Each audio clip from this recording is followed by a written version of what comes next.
All right, so Unit 5, we start with Chapter 14, and now we're entering into adolescence, the age of about 11 to 18. This is the period of teenage years, and we're going to look at the biosocial development in this period, and the most important event is, of course, hitting puberty. The definition of puberty is the time between the first onrush of hormones and full adult physical development. So a child might actually be experiencing puberty, but not visibly in puberty because the process had already been triggered internally through the release of hormones, and actually the elevation or the extra release of certain hormones that will trigger the other typically visible changes that we associate with puberty. This process starts usually between age 8 and 14, and we're seeing a trend of earlier onset of puberty as we move on. What are the observable changes for girls? Well, it starts with nipple growth, followed by a few pubic hair. Then we're going to see a growth spurt and widening in the hip area, particularly for girls. And then we're going to see the first onset of the menstrual period or menarche. Then the completion will be a full-fledged pubic hair pattern with breast maturation. The average age for a girl is around 12 years and 4 months. 4 months for menarche. However, a girl who had her period at the early age of 10 or one who had her period at the late age of 14 are still within what we call normal boundaries. Observable changes for boys are going to start with growth of the testes and then initial pubic hair growth, followed by the growth of the penis. And with that, we will see the child's first ejaculation of seminal fluid, or what we call spermarchy. The appearance of facial hair and peak in growth, spurt, and deepening of the voice are what we think of when we think of puberty. However, as you can see, a child might actually be already in the stage of puberty a couple years before even starting to show those visible things that we associate with puberty, such as facial hair or deepening of the voice.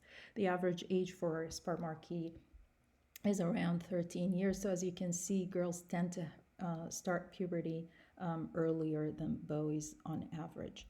So this whole process is started or initiated by hormones. Hormones are already produced in the body on a regular basis. However, the elevation in certain hormones are going to go to become the trigger for the onset of certain actions in the body and therefore the onset of puberty. So what are hormones? Hormones are basically body chemicals that regulate every process or function in your body. So they're not necessarily in charge of just the sexual part, but they're also associated with pretty much every physical function that you have in your body, like metabolism and sleep and immunity and reproduction and stress management. And all of these functions and processes are triggered by hormones or pretty much regulated by hormones. Hormones are produced by a very important system in your body called the endocrine system. And the endocrine system is a bunch of glands that pretty much are in charge of producing certain hormones, and those hormones are in charge of certain functions and processes in the body. The switchboard to all of this production is a part, a very important, small and big in function part of the brain called the hypothalamus. And the hypothalamus is pretty much connected to the brain through nerve cells and nerve signals. So it really is the regulator or the switchboard to the production of hormones through the glands of the endocrine system. So let's look at them. I didn't want to go into a lot of detail discussing the endocrine system. I just wanted you to get an idea for the sake of what it means for adolescence. So I'm going to focus on just certain glands in the endocrine system, not every single one of them. I group them into clusters. So when you look at the, let's say what's in the head, most important ones are going to be, of course, the hypothalamus. We said this is the switchboard. It is directly connected to the brain, and it gets the signals from the brain, and it in turn it will trigger the release of hormones through its messaging system, signaling the pituitary gland to produce hormones. Now, those hormones that are produced by the pituitary gland, for example, are in charge of things like growth hormones or cell growth or water balance. So, like I said, each gland has a specialization of hormonal production, and each hormone has a particular specialization in the body function. Another area in the brain that is another gland that is located here is the pineal gland, and this gland is also very important because it is pretty much the regulator of your circadian rhythm, because one of the hormones that are produced by the pineal gland is melatonin, which is what the hormone that aids sleep. It helps you know that this is morning or this is nighttime. We move down to the neck area, and this is where we're going to find the thyroid. And the thyroid, of course, and the parathyroid are going to be important parts of the endocrine system, glands that will produce things like the hormone T3 and T4 that are in charge of metabolism. And then as we move down further into the abdomen area, we're going to now look at the adrenal gland and the pancreas. Of course, the pancreas is very important for insulin and blood sugar. The adrenal glands are very important because they pretty much are in charge of the production of hormones that control anti-inflammatory functions in our body. They produce epinephrine. They produce adrenaline and cortisol that regulates our fight and flight reactions. Cortisol is, of course, the stress hormone. So there's a lot of production happening from the adrenal glands that are located right here in the near the abdomen area. Then we end with the last part, and that is the reproductive organs. And these are also glands. We have the ovaries and the testes, of course, each one in charge of a particular type of hormone production. The ovaries produce estrogen, and the testes produce testosterone. Now, in order for hormone to be produced, in order to carry a particular function in the body, they usually follow a particular path or axis. It starts off with the signal or a trigger from the switchboard, which is the hypothalamus, of course, in the brain. So biochemical signals are coming from the brain down to, of course, the one right under it, and that is the pituitary gland, that is going to produce hormones that stimulate another gland, and that is the adrenal glands right above the kidneys, to produce more hormones that would control functions like metabolism or coping with stress. So this particular axis is a very commonly used axis in the body to produce the majority of hormones. For the sake of adolescence, we're going to look at the HPA axis and the HPG axis because both of them are involved in the onset of puberty. So puberty brings about production, an increase or trigger an increase in the hormonal production in these areas. Of course, your metabolism changes, your stress changes. There's a lot of changes in your body due to puberty, and that is triggered by this particular pathway. Another thing that puberty activates is another axis called the HPG axis, and that is where we're going to look at the hypothalamus, again the switchboard, sending a signal to the pituitary gland to produce hormones that trigger the production of hormones in the gonads, and that is basically your sex glands, the ovaries and the testes.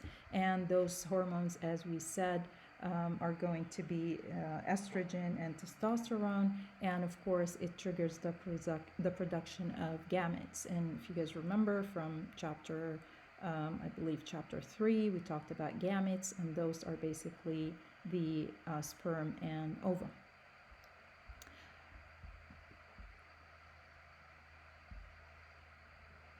Body rhythms are, as I mentioned when I talked about the pineal gland, I said that the pineal gland is in charge of producing the melatonin hormone that is pretty much in charge of your circadian rhythm. And a circadian rhythm is basically just your internal, your body clock, your internal clock.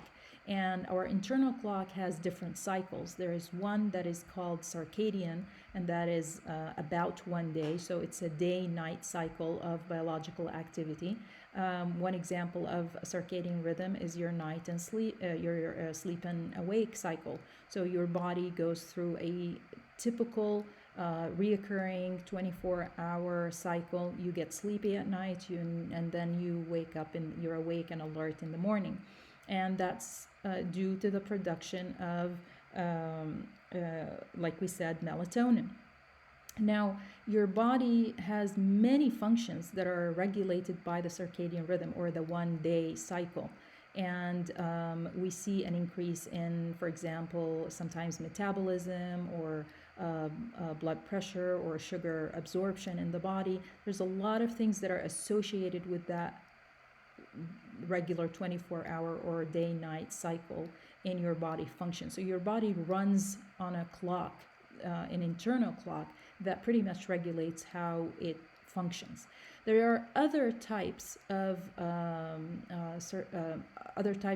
body rhythms, such as the monthly rhythm, for example, that women go through. The menstrual cycle follows a monthly rhythm, and then there are yearly rhythms. So there are different clocks in your body. The most important one that we want to talk about is the circadian one, because it is, of course, all your rhythms, your body rhythms, are affected by puberty. And there is one thing that is very common, and that is the phase delay that occurs in circadian rhythms and in the sleep and wake cycle in particular.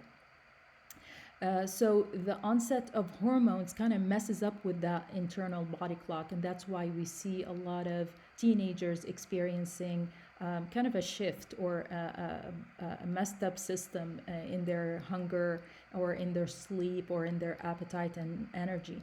And this affects, of course, their function in school. So you see that they are much more sleepy in the morning and much more alert at night.